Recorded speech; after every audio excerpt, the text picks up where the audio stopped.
pasada que estuvimos en la escuela bíblica, no se preocupe, yo se lo voy a decir, te lo voy a recordar. Hablábamos de la necesidad de la comunión, de cómo nosotros como hermanos teníamos que comportarnos, cómo teníamos que amarnos, y que muchas veces somos egoístas, porque muchas veces buscamos, hermanos, ayuda porque me conviene, para ver lo que yo pueda sacar de ese hermano, pero una vez que la obtenga, muchas veces, decimos en dominicano, en la calle le damos banda, o sea, nos alejamos de él automáticamente. Precisamente el día de hoy vamos a tratar un tema que se relaciona, y vamos a estar viendo realmente cómo nos comportamos ahora como hijos, pero individual, no en comunidad, sino cómo debemos comportarnos como hijos de Dios individualmente. Y estaremos tratando este tema en el día de hoy.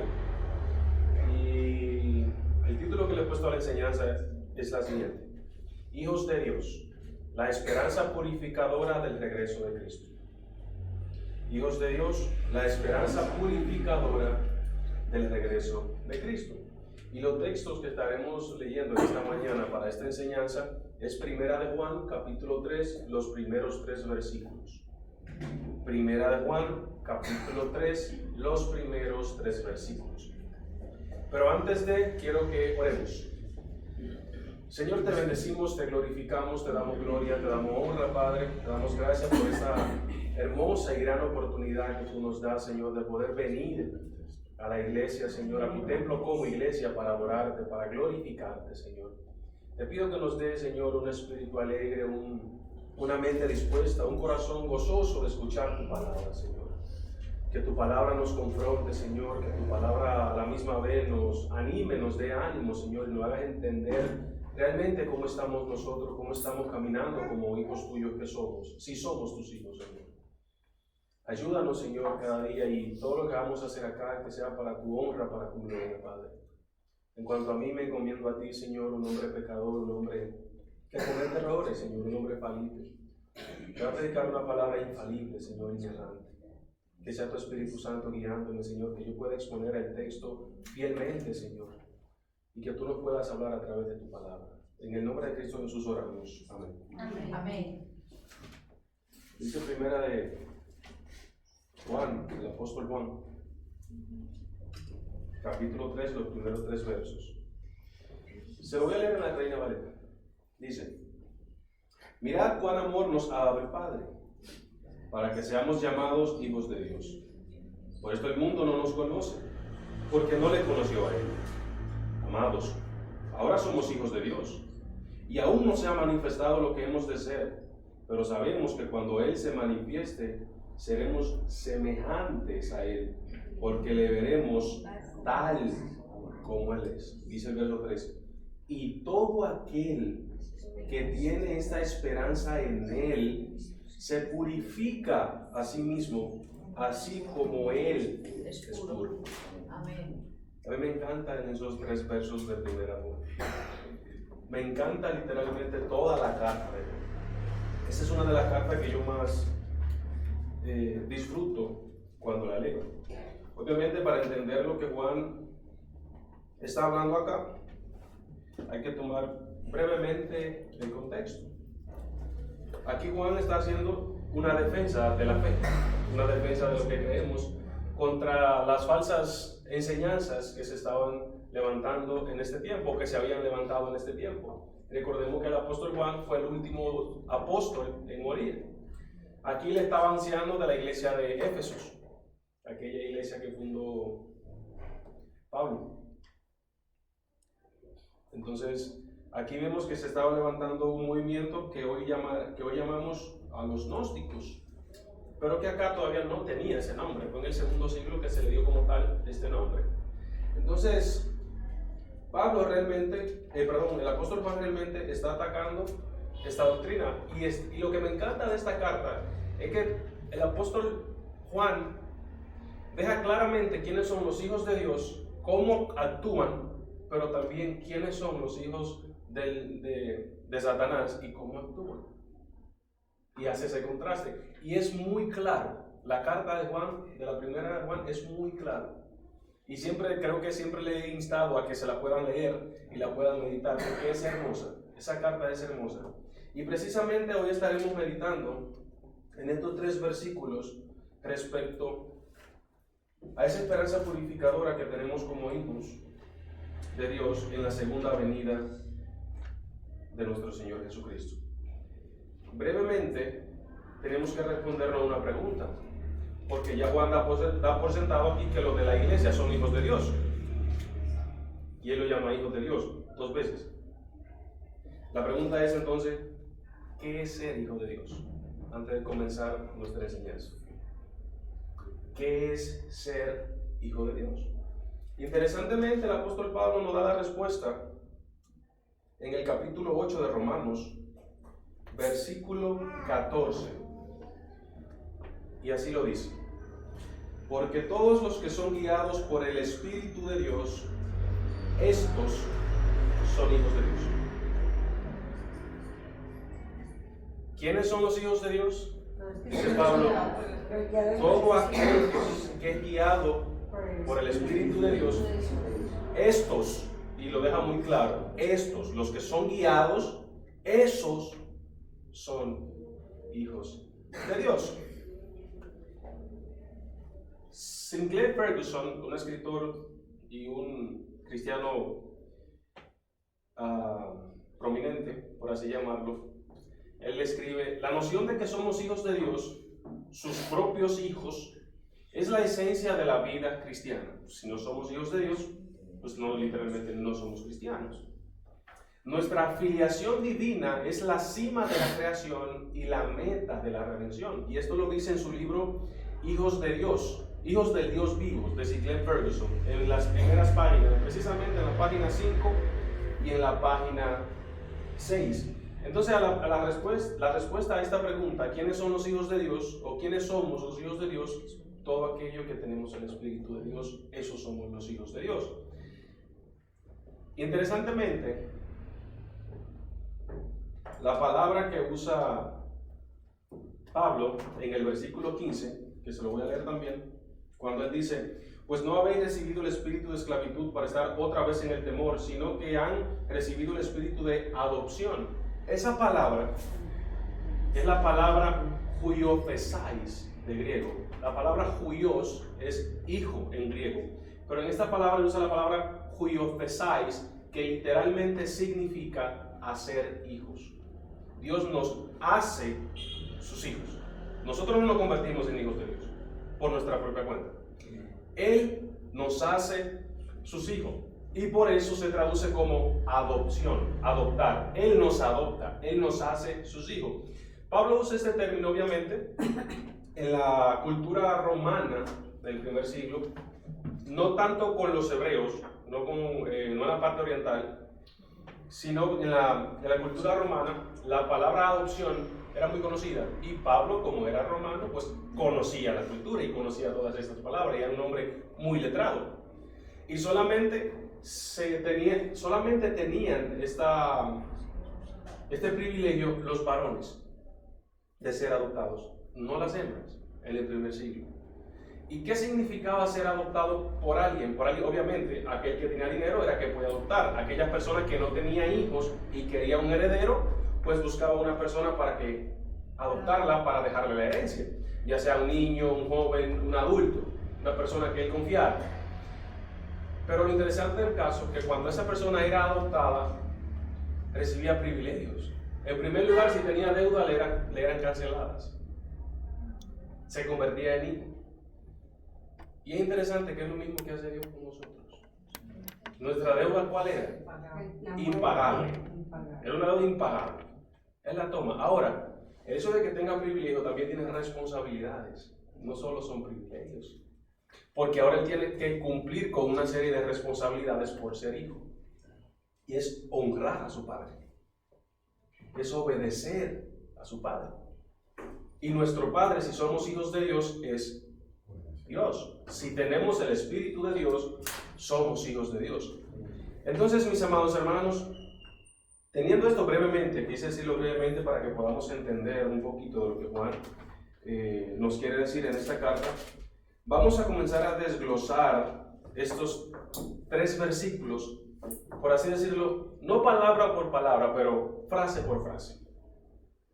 Vamos a hacerlo en forma, por así, como un tipo devocional, pero en esta clase bíblica. Entonces comenzamos que la primera frase que usa Juan aquí es, fíjense, aquí dice, miren cuán amor nos ha dado el Padre para que seamos llamados hijos de Dios. Y en la NBI dice, y lo somos. En la Biblia de las Américas también dice, y eso somos.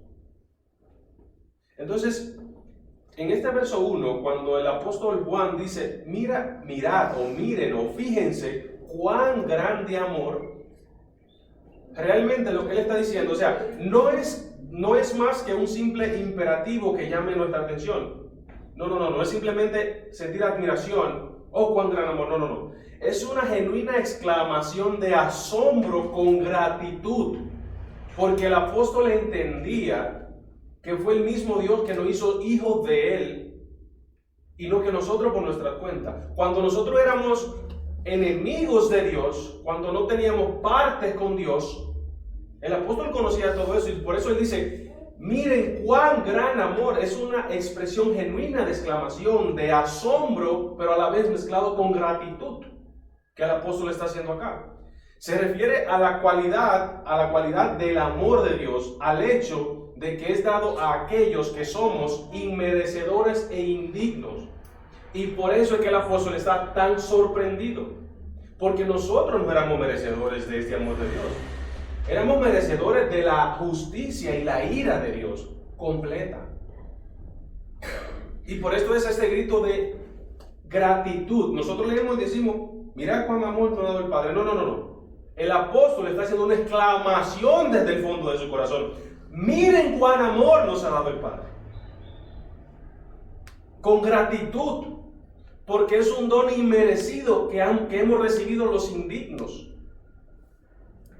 Cuando la Biblia nos presenta entre signos de exclamación, vamos a leerlos así, como una admiración, como una exclamación de asombro. Para eso están los signos. Y muchas veces no nos detenemos a ver el sentimiento de estas personas cuando escriben, de agradecimiento al Señor. Y simplemente leemos mecánicamente, y no nos paramos. Y no vemos realmente lo agradecido. No vemos realmente la intención que muchas veces estas personas escribieron. Ese miren cuán amor, o fíjense cuán amor, es más que un simple imperativo. Es más que decir, desen cuenta. No. Es un asombro y a la vez una gratitud. Porque hemos recibido algo que no merecíamos. Y a eso le llamamos gracia.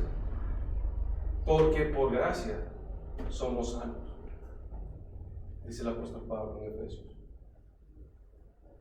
Cuando Juan escribe esto, le está diciendo, fíjense, asómbrense, den gracias. Y recordemos el contexto, está atacando a una herejía, pero a la misma vez está dejando claro quiénes son los verdaderos hijos de Dios. Porque recuerden que esta herejía decía que el cuerpo era malo, que el espíritu era bueno, y que si el cuerpo era malo, ¿cómo el Dios se iba a encarnar en un cuerpo maligno? Eso era imposible. Y que el cuerpo era la prisión del alma y que el alma tenía que ser liberada. Y por eso celebraban con placer, celebraban las inmoralidades sexuales, todo tipo de inmoralidad que ustedes se imaginen, todas las hacían porque como el cuerpo era malo y el espíritu, el alma, era lo que era bueno, vamos a darle rienda suelta a los deseos. Y es interesantísimo que hoy muchos que se llaman cristianos tienen exactamente el mismo pensamiento. Pero somos cristianos. Pero satisfago mis deseos. Vivo mi vida loca, pero voy el domingo a la iglesia. Y Pablo y el apóstol Juan va a dar muy claro realmente cuál es la actitud de los hijos de Dios en el mundo y cuál es la actitud del mundo frente a los hijos de Dios. Y él va a decir más adelante que vamos a llegar allá. Por eso el mundo no lo conoce. Porque a Jesús, el mundo tampoco lo conoció. Y es interesante que leemos conocer, porque conocer no simplemente significa saber el nombre de una persona, no simplemente significa que yo conozco al hermano Mauricio y conozco ciertas cosas de él, no es simplemente eso, va más allá que eso. Porque el pueblo judío, todo el pueblo judío conoció a Jesús, escuchó de Jesús y sabía quién era Jesús, sabía los milagros que hacía, pero Juan dice, a ustedes no lo conocen porque a él no le conocieron. O sea que ese verbo conocer va más allá que simplemente saber el nombre de una persona, que simplemente saber lo que esa persona hace.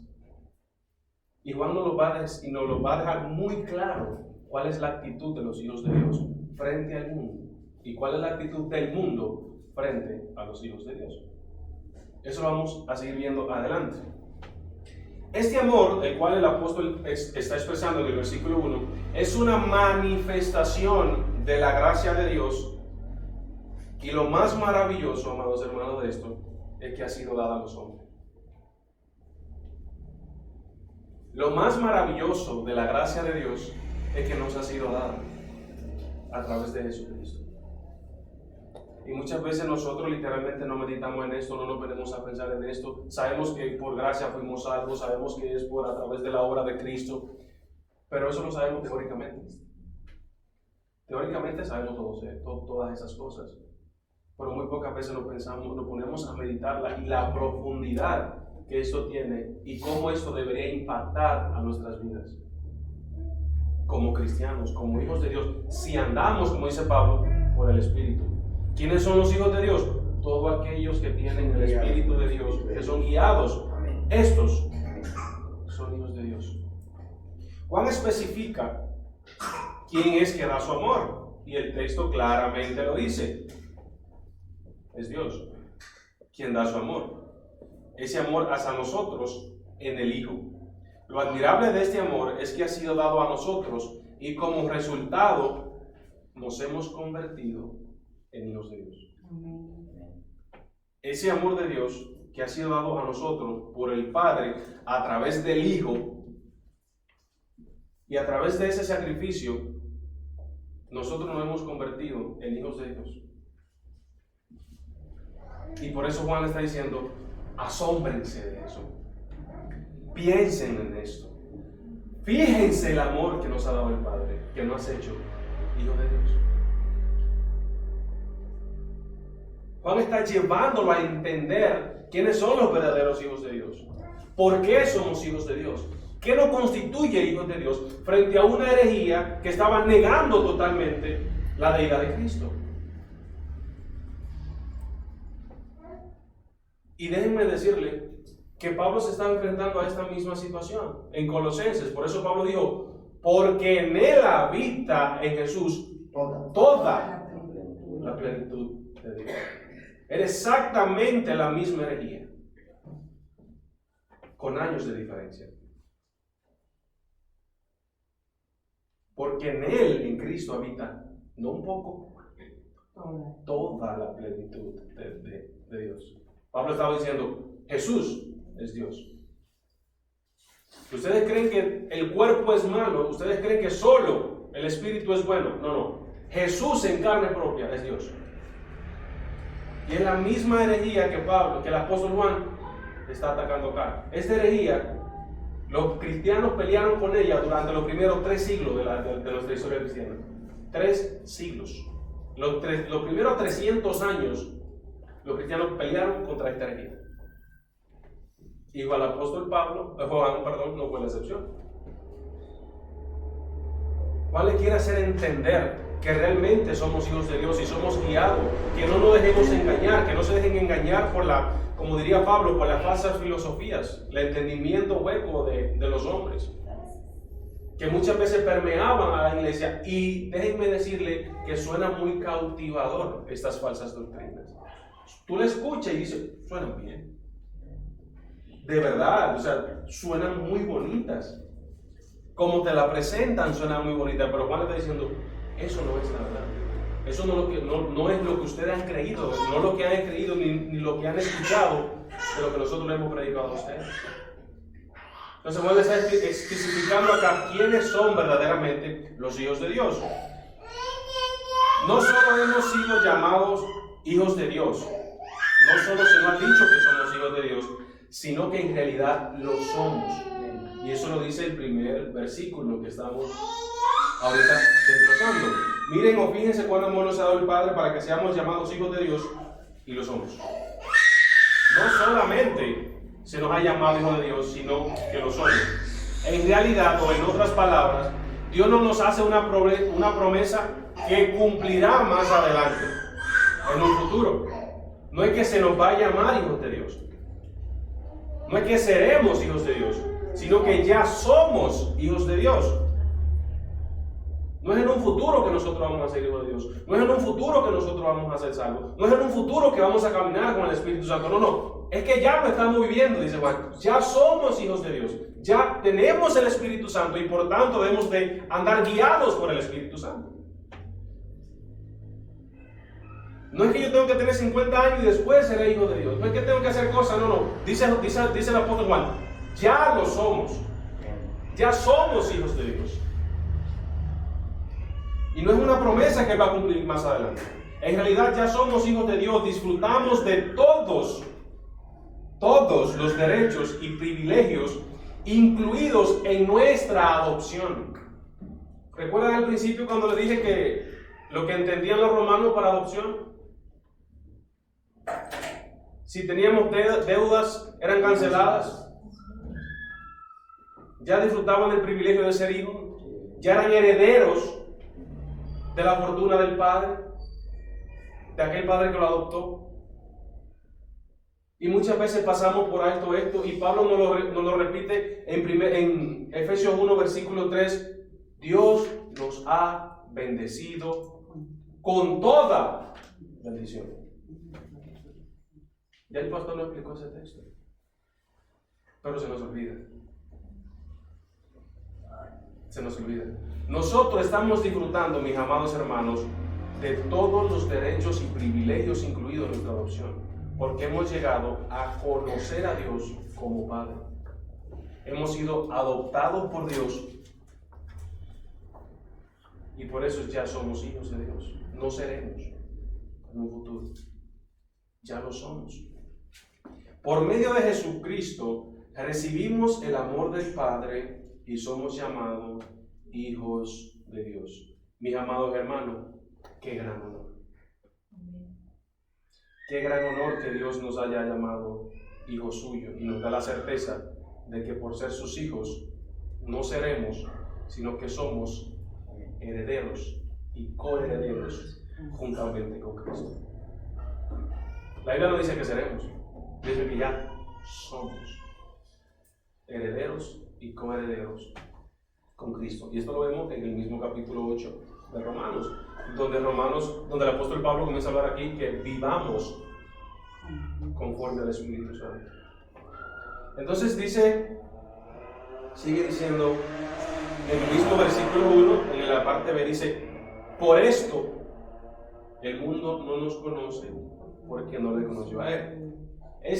Por esto no se puede desligar de lo que ya el apóstol ha venido diciendo. ¿Por esto qué significa? Porque somos hijos de Dios, entonces el mundo no lo conoce. Ese por esto va ligado a que ya somos hijos de Dios. Y porque somos hijos de Dios, entonces dice el versículo, por eso el mundo no lo conoce. Los incrédulos no pueden entendernos, dice Juan, porque no conocen a Dios. Y quiero que vamos a Juan, el Evangelio, el capítulo 16. Capítulo 16, versículos 2 y 3. Y dice de la siguiente manera: os expulsarán de las sinagogas, y aún viene la hora cuando cualquiera que os mate pensará que rinden servicio a Dios. Y harán esto porque no conocen al Padre, ni tampoco me conocen a mí. ¿Quién está hablando ahí? ¿Quién está hablando ahí? El Espíritu Santo. Jesús. Jesús dice, le harán esto y le harán aquello porque no me conocen. Conocer a Dios, conocer a Cristo, es tener una comunión con Él, es obedecerlo, es hacer lo que Él hace, lo que Él nos demanda, pero eso tiene una condición. Para poder hacer eso, debemos tener el Espíritu de Dios, pero para tener el Espíritu de Dios debemos de ser adoptados. Amén. Entonces, que no conocieron a Dios, fue que no recibieron, no han recibido el Espíritu de Dios y por eso no nos conocen. Juan atribuye esta ceguera del mundo, obviamente, ¿a qué? A su naturaleza inherente. ¿Cuál es la naturaleza inherente del mundo? El pecado. ¿Cuál es la naturaleza inherente del mundo? El pecado. Cumplir sus propias pasiones, sus propios deseos, sus propios deleites. ¿Y a qué Juan atribuye esto? A la ceguera. Son ciegos espiritualmente hablando. Son ciegos espiritualmente hablando. No pueden ver realmente quién era, no podían ver quién era Jesús porque no se le había revelado quién era Jesús.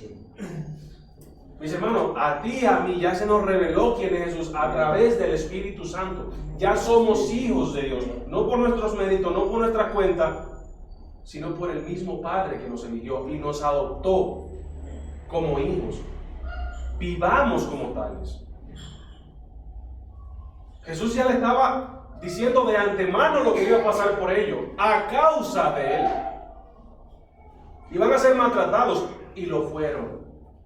Iban a ser perseguidos y lo fueron. Iban a ser incluso asesinados, dice Jesús, a causa de mi nombre y lo fueron. Ya Jesús le estaba diciendo de antemano lo que iba a pasar por ellos por causa de que habían creído en Cristo.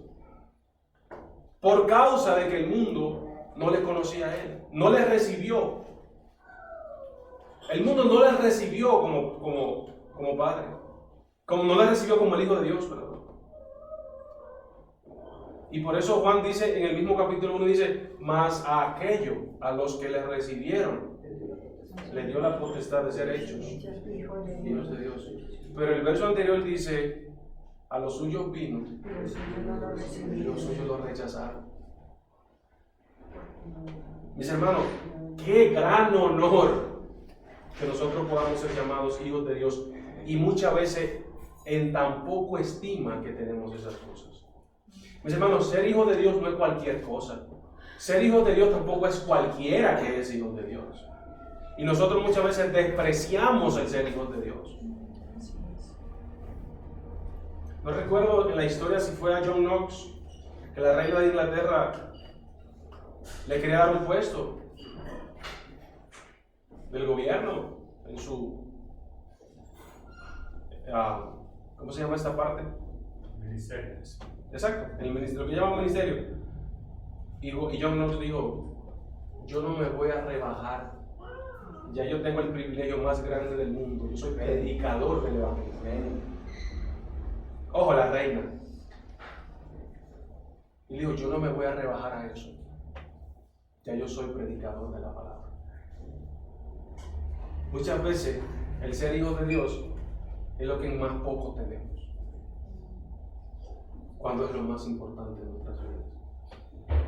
Ser hijo de Dios le costó a Dios su hijo, para que tú y yo disfrutáramos de los privilegios y beneficios de su propio hijo en la adopción.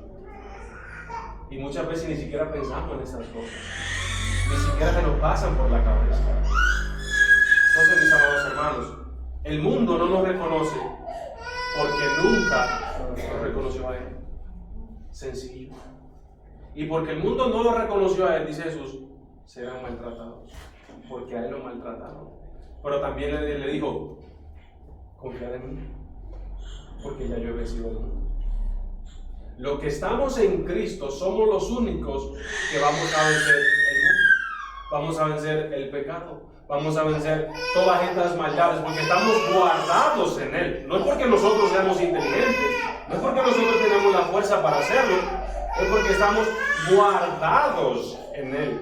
Y ahí se nos viene entonces el Salmo 91 en la cabeza, que así como una gallina guarda sus polluelos debajo de sus alas, exactamente así nosotros estamos guardados por Dios en Cristo. ¿Se han visto una gallina cuando usted le quiere quitar un pollito, cómo se pone, que te cae atrás? A mí me picó. Mis hermanos, así nos protege el Señor a nosotros. Nos guarda, nos protege. Mis hermanos, no somos cualquier cosa, somos hijos de Dios. Si eres hijo de Dios, si soy hijo de Dios. El mundo incrédulo vive separado de Dios y nunca conocerá el significado de nuestra relación con Dios. Si nos volvemos mundanos, perderíamos nuestra posición como hijos de Dios. Obviamente, cuando hablo de esto, es si nos volvemos mundanos, perdemos nuestra posición con Dios, entonces, en pocas palabras, nunca fuimos hijos. Porque Juan diría, estuvieron con nosotros, pero no eran de nosotros. Salieron de nosotros para que pudiésemos ver que no eran de nosotros. De eso hay en la iglesia, mis amados hermanos. De eso tenemos en todas las iglesias. Decimos que somos cristianos. ¿Recuerdan una frase que nosotros usábamos hace unos días y era ateísmo práctico? ¿Cierto? Y le expliqué bien acá. Decimos que creemos en Dios, pero con nuestros hechos negamos a Dios. Yo vengo a la iglesia los domingos, yo soy miembro de una iglesia de una iglesia local. Bien, eso es bueno. Te congregas todos los domingos. Eso no te da la seguridad de que eres hijo de Dios. Es andar en el Espíritu, obedecer sus mandamientos, odiar lo que Él odia, que es el pecado, lo que nos convierte en hijos de Dios. O sea, lo que manifiesta que somos hijos de Dios. Porque yo vengo a la iglesia bien el domingo. ¿Y qué pasa de lunes a sábado? ¿Qué hacemos? Se nos olvidó que salimos. O sea, y ni siquiera de lunes a sábado. ¿Qué pasó el domingo en la tarde cuando ya no estoy en la iglesia? ¿A dónde me dirijo? ¿Qué hago? ¿Cuáles son mis deleites? ¿En qué me gozo? Y muchas veces la iglesia es por cumplir que vengo. O porque ya tengo una costumbre. O porque nací en una familia cristiana. O porque desde niño me enseñaron a ir a la iglesia y por costumbre voy. Y yo conozco muchos de esos. No es que mis padres son cristianos. Qué bueno que tus padres sean cristianos. Eso no te convierte en cristiano. No es que mis tíos, yo me crié con mis tíos y me llevaban a la iglesia. Excelente, gloria al Señor por tus tíos que son cristianos. Eso no te convierte en cristiano. No es que mi hermano me predicaba la palabra de Dios y me llevaba a la iglesia. Gloria al Señor por tu hermano. Eso no te convierte en cristiano. No es que yo crecí en una iglesia evangélica. Qué bueno. Eso no te convierte en evangélico.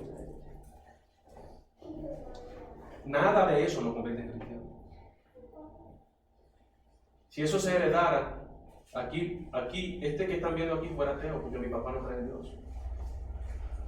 Si eso fuera hereditario, yo fuera ateo, porque mi papá no cree en Dios.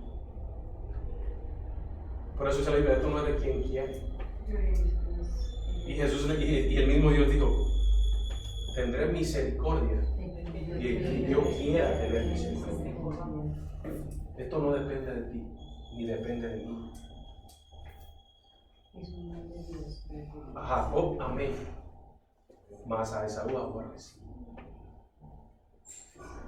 No depende de ti, no depende de ti. Depende de Él, que tiene misericordia, de quien quiera tener misericordia. Y suena fuerte, y lo es. Y suena fuerte, y lo es. Pero es la verdad. Muchas veces creemos que somos cristianos.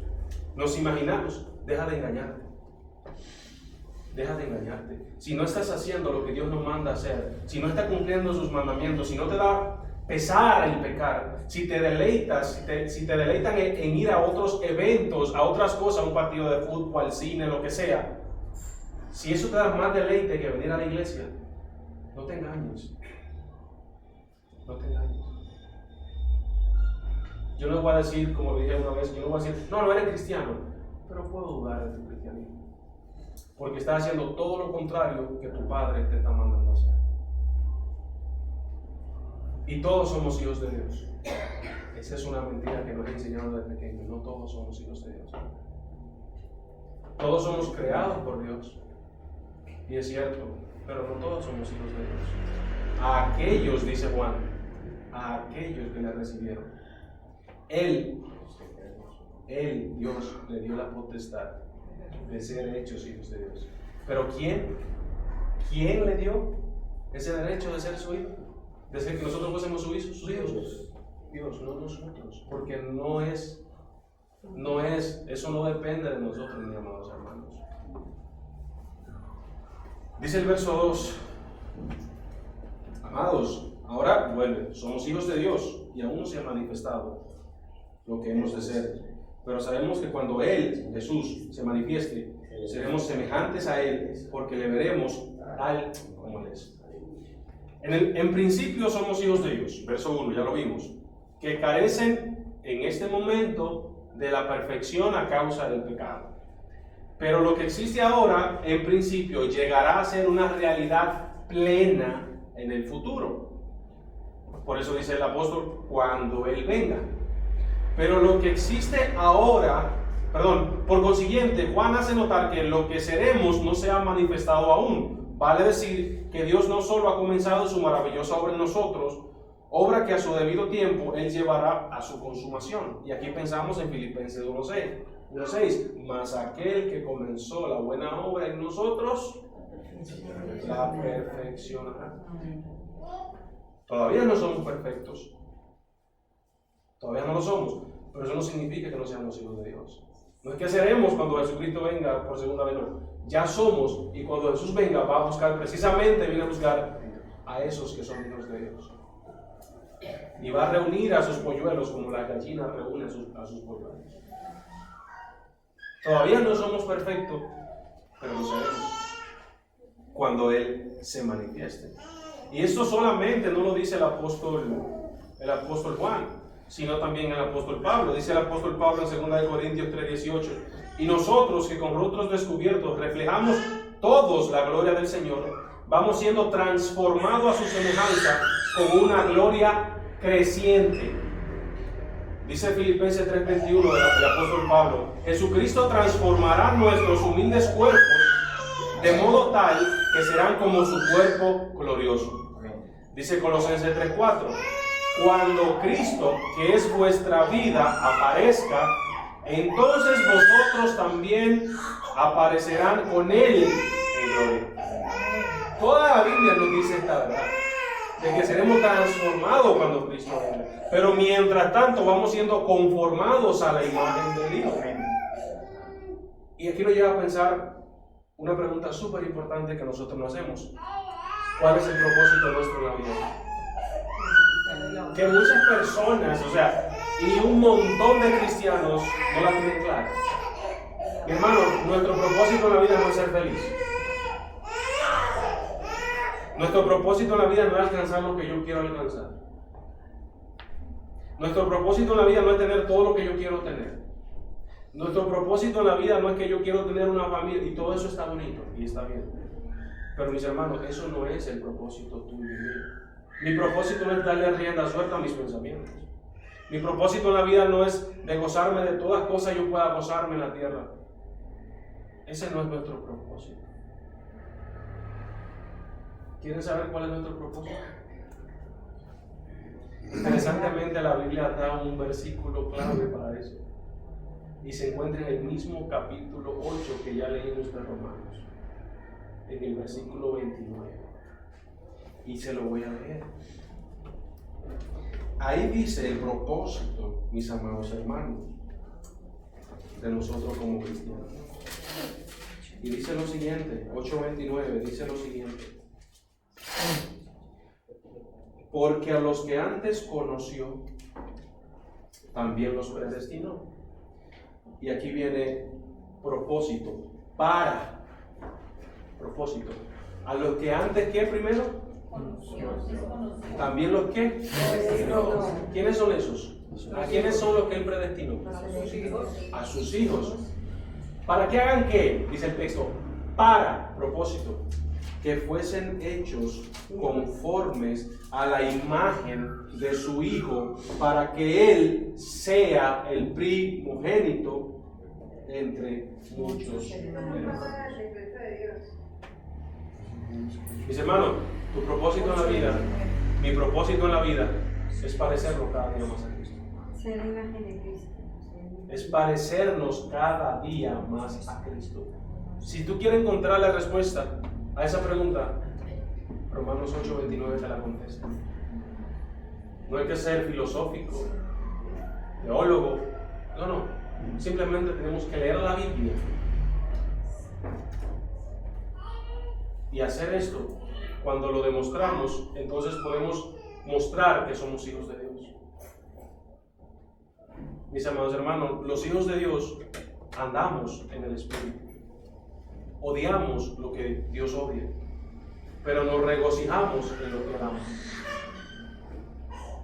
Muchas veces, mis hermanos, nosotros andamos engañados nosotros mismos como cristianos. Muchas veces queremos autojustificarnos de cosas, o muchas veces abusamos de la gracia. No es que yo soy salvo, ya el Señor me salvó, ya mi salvación no se pierde, ya yo puedo hacer lo que yo quiera. Tener ese pensamiento indica que tú no has sido salvo, porque la gracia no es licencia para pecar, sino libertad para andar en Dios, en lo que Él ya dijo, en lo que Él ya puso en nosotros. Si su Espíritu, o sea, ¿qué nos hace hijos de Dios? Tener el Espíritu de Dios, ser guiados por el Espíritu de Dios. Mis amados hermanos, no nos engañemos con esto, de verdad, no nos engañemos. Muchas veces queremos justificarnos de cosas que hacemos que sabemos que no son del agrado de Dios, y queremos justificarlo porque somos salvos, porque por gracia soy salvo. Y Pablo dijo: ¿acaso volveremos de donde fuimos sacados? Parafraseando los primeros versículos del capítulo 6 de Romanos. ¿Acaso volveremos? Dice Pablo: en ninguna manera. En ninguna manera volveremos donde estábamos. Ya fuimos sacados de ahí, ¿cómo vamos a volver de nuevo? Entonces, mis hermanos, no nos engañemos diciendo que somos hijos de Dios si no actuamos como tales, si no honramos a nuestro Padre, si no obedecemos a nuestro Padre, si no andamos como Él quiere que nosotros andemos. No nos engañemos. Y si ese es tu caso, o es mi caso, pidámosles al Señor perdón y pidámosles verdaderamente que nos dé el arrepentimiento. Porque de lo contrario, mi amado hermano, lo que nos va a esperar si no somos hijos de Dios no es bueno. Y más si hemos estado escuchando la palabra y conocemos y no aplicamos. Mayor condenación para aquellos que ya conocen. Como te decía ahorita, si tú has crecido en una iglesia, si desde pequeño te han inculcado las Escrituras y desde pequeño tú has entendido las Escrituras o parte de las Escrituras, mi amado hermano, el conocimiento que tú tienes te condena. El conocimiento que ya tienes te condena, porque sabes lo que tienes que hacer y no lo estás haciendo. Y dice la Biblia: ay de aquel que sabe lo bueno y no lo hace, y termina ese texto: es pecado. No nos engañemos, mis amados hermanos. La Escritura revela que cuando Cristo venga, seremos glorificados en cuerpo y alma, seremos como Él es, seremos conformados a la imagen del Hijo de Dios, compartimos su inmortalidad. La condición cristiana, ahora y en la eternidad, se centra en el hecho de ser hijos de Dios. ¿Qué significa entonces la palabrita semejantes a Él? O esta frase tan importante que encontramos en este texto. Bueno, la imagen del reflejo pleno de la gloria de Dios en el creyente. Esto incluye el cambio físico al cuerpo resucitado, así como el cambio espiritual total que incluye la pureza, la ausencia de pecado y la justicia. Cuando dice seremos semejantes a Él, es precisamente que seremos resucitados, ¿cierto? Un cuerpo perfecto, todo nuestro cambio espiritual, toda nuestra pureza y ya sin pecado. Ya no tendremos más inclinación a pecar. Eso será removido. Ya seremos puros porque seremos semejantes a Él. Entonces, en pocas palabras, en palabras sencillas, precisamente es eso. Es el reflejo pleno de la gloria de Dios en el creyente, cuando Él venga. Y el verso 3, que es el que dice, y todo aquel que tiene esta esperanza en Él, la segunda venida, a sí mismo se purifica, así como Él es puro. ¿Quién? Cristo. Entonces la pregunta sería, ¿cómo enfrenta el creyente el futuro? Una de las cosas que más nos preocupa, mi hermano, es pensar en el futuro. Como seres humanos. ¿Qué pasará mañana? ¿Qué pasará en 10 años? ¿Cómo yo estaré? ¿Qué tendré? ¿Cómo estará mi familia, mis hijos, mi economía, mi negocio? Las ideas que tengo, si se habrá de desarrollar en 5 o 10 años. ¿Cómo enfrentamos nosotros el futuro? ¿Cómo lo enfrentamos? Como hijo de Dios. Pues el texto es claro. Aquel que tiene la esperanza en esa venida de Cristo se purifica a sí mismo. ¿Y cómo se purifica a sí mismo? Ya lo hemos explicado. ¿Cómo se purifica? Bueno, vamos a verlo. Ha recibido de Dios la promesa de una completa restauración y vive ahora la esperanza de que Dios cumplirá su promesa. Juan declara un hecho: todo el que tiene esta esperanza se purifica a sí mismo. Y es interesante que Juan evita expresar un deseo. Juan no dice puede purificarse, o una posibilidad. Juan no dice podría purificarse, o un mandato, deberían purificarse. Juan formula el hecho en términos positivos. El creyente vive en la esperanza de verse transformado a semejanza a Jesucristo, y cuanto más contempla esta verdad, tanto más se purifica del pecado. Pensar en la segunda venida de Cristo, pensar en que seremos transformados, pensar en que ya seremos puros, pensar en que no tendremos pecado, que seremos semejantes a Él, pensar en esto nos ayuda a crecer e irnos transformando a la imagen de Cristo mientras estemos acá. Esa es la esperanza que nosotros tenemos como cristianos cuando pensamos en el futuro. ¿Acaso? Y es interesante cuando nosotros nos preocupamos en el futuro, y Santiago, en el capítulo 4, da una declaración interesantísima cuando él dice, cuando está hablando de la vida, que qué es la vida, y muchos dicen, no, que mañana iremos a tal ciudad, venderemos, hacemos aquello, hacemos lo otro. Dice Santiago, cuando no saben qué es la vida, es un poquito de neblina y de repente desaparece. Más bien tienen que decir, si Dios quiere, haremos esto, haremos aquello. Porque sabemos de la ahorita, en 5 minutos no sabemos qué va a pasar. Estaremos en la iglesia, ojalá. ¿Que estaremos bien? Ojalá. Gloria al Señor, no sabemos. Y por eso descansamos en quien sí conoce el futuro, en que sí conoce nuestro futuro, nuestra vida, nuestro destino, qué va a pasar con nosotros. Y por eso nos purificamos en el que viene por su pueblo, donde ya cuando Él venga no tendremos pecados y seremos puros, semejantes a Él. Entonces el creyente vive en esta esperanza. Busca limpiarse a sí mismo del pecado que contamina el cuerpo y el alma. Se esfuerza constantemente en la santidad por reverencia a Dios. Nos dice Pablo en 2 Corintios 7:1. Nosotros tenemos una responsabilidad. No solamente tenemos beneficio, tenemos responsabilidad como hijos de Dios. Y una de ellas es odiar el pecado. Una de ellas es alejarnos del pecado. Una de ellas es obedecer al Padre.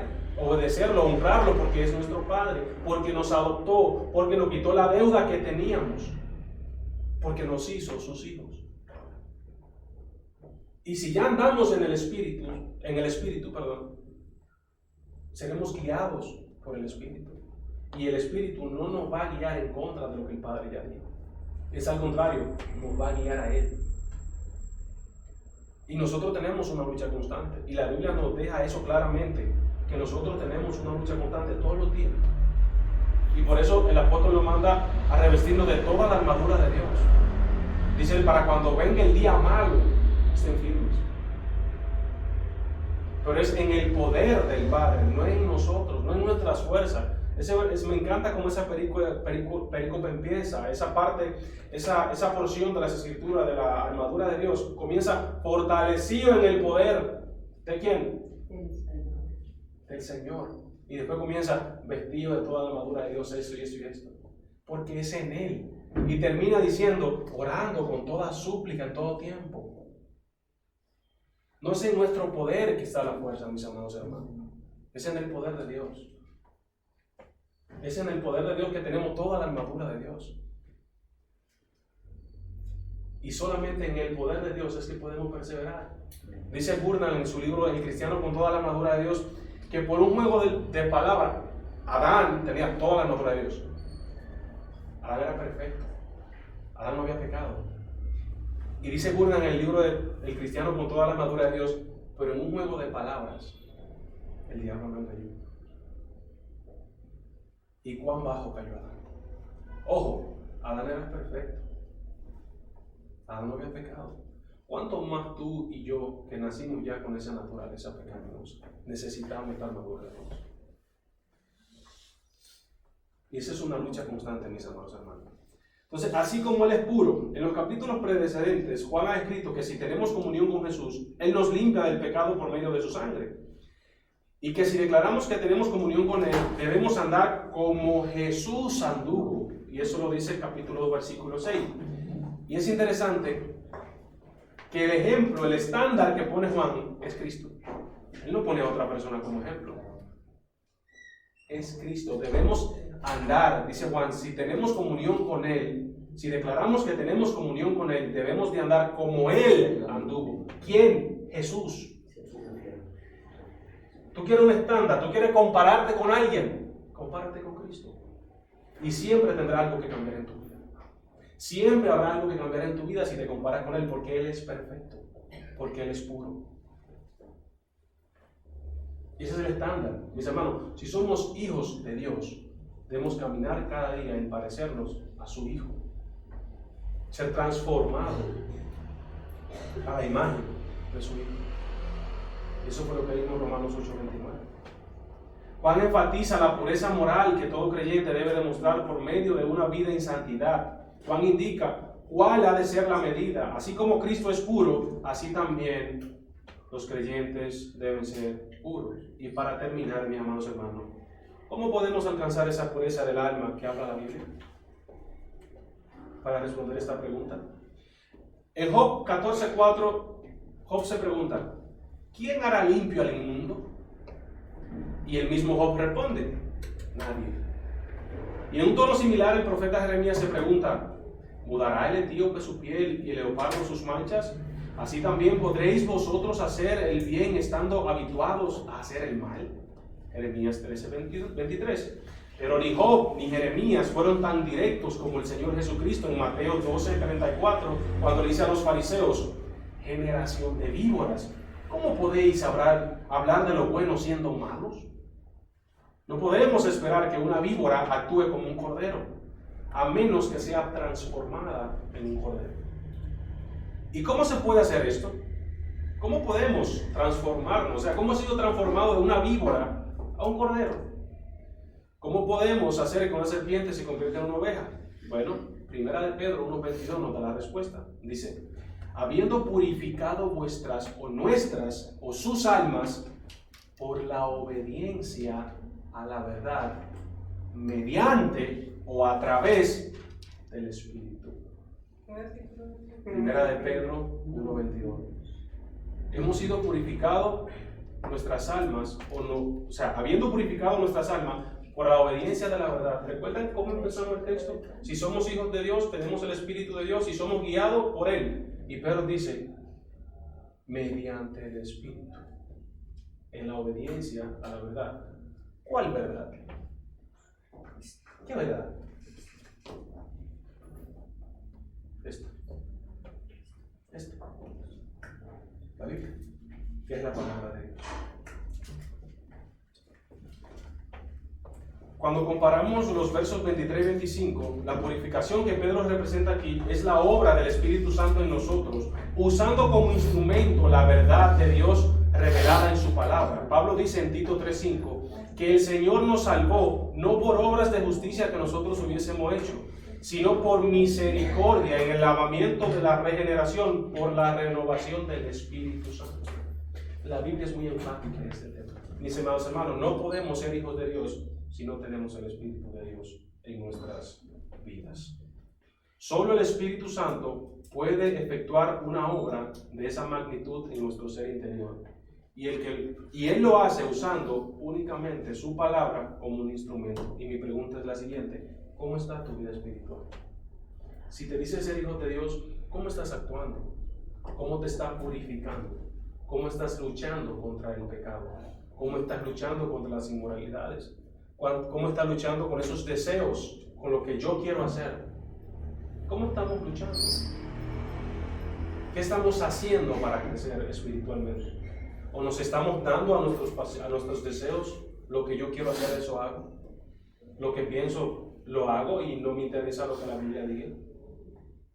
Si esos son tus pensamientos, no te engañes. No nos engañemos. No nos engañemos, amados hermanos. Aquel que tiene el Espíritu de Dios es guiado a la verdad a través de ese Espíritu, no en contra de ello. No nos guía a pecar. No, nos sacó de ahí. No nos guía a cumplir nuestros deseos. No, porque nuestros deseos son perversos. Nos puso otros deseos que hacer la voluntad del Padre. Dice, hermanos, si no estamos siendo guiados en estas cosas, no te engañes. No nos engañemos. No digan, soy hijo de Dios, pero con mis hechos lo niego. No nos engañemos, mis amados hermanos. Pidámosles realmente a nuestro Señor que nos ayude a andar en el Espíritu.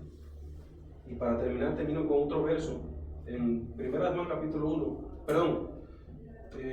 capítulo 2, versículo 4 dice: el que dice, yo le conozco y no guarda sus mandamientos, el tal es mentiroso y la verdad no está en él. Pero el que guarda su palabra, en este verdaderamente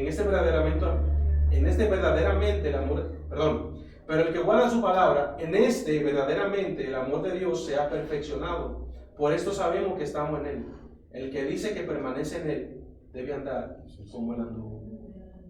Miren el primer verso que leímos. El que dice yo le conozco y no guarda sus mandamientos es un mentiroso. Si tú dices ser cristiano, hijo de Dios, pero no anda como hijo de Dios, déjame decirte que eres un mentiroso.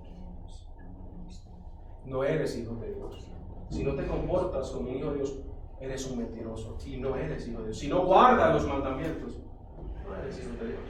No estoy diciendo con esto que no nos vamos a equivocar y que no vamos a pecar, pero el hijo de Dios siente pesar por pecar y se arrepiente.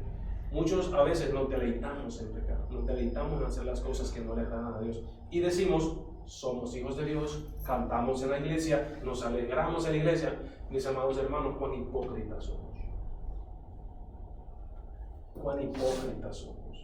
Hermano, esa palabra, Jesús lo dijo, tranquilo, Jesús usó palabras peores que para referirse a los fariseos.